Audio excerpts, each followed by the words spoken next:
BJP के एजेंडे पर कब तक? यूसीसी पर ओवैसी ने विपक्ष से पूछा सवाल, बताया चौधरियों का क्लब।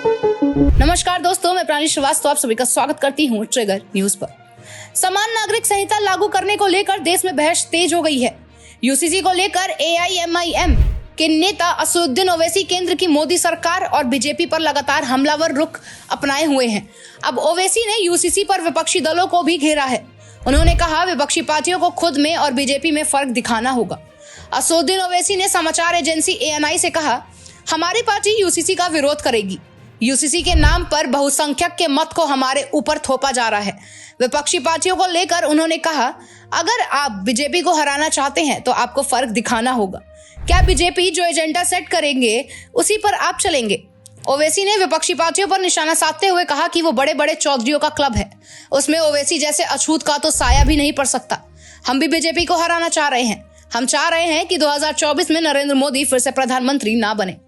एआईएमआईएम नेता ने तेलंगाना सीएम केसीआर की खुलकर तारीफ की और बैठक में ना बुलाने पर विपक्षी पार्टियों की आलोचना की। ओवैसी ने कहा, इन्होंने हमारे सीएम केसीआर को नहीं बुलाया, वो कोई मामूली आदमी है, वो सियासत के बड़े खिलाड़ी हैं। राष्ट्रीय विधि आयोग ने राजनीतिक पार्टियां, धार्मिक संगठनों और देश के लोगों से समान नागरिक संहिता को लेकर राय मांगी थी। ओवैसी ने इसे लेकर केंद्र पर हमला बोला और विधि आयोग के गलत इस्तेमाल का आरोप लगाया। उन्होंने कहा, 14 जून 2023 को विधि आयोग ने लोगों और पार्टियों से अपना विचार देने के लिए कहा था। उसके संबंध में हमने अपनी पार्टी की तरफ से पत्र भेजा है। मैंने ये कहा है कि विधि आयोग को ये बताना चाहिए कि यूसीसी क्या है। ओवैसी ने कहा, ये बड़ी संयोग की बात है कि 2018 में भी मोदी जी ने यूसीसी की बात शुरू कर दी थी, क्योंकि 2019 में चुनाव थे और अब 2024 में चुनाव है तो फिर से शुरू कर दिया।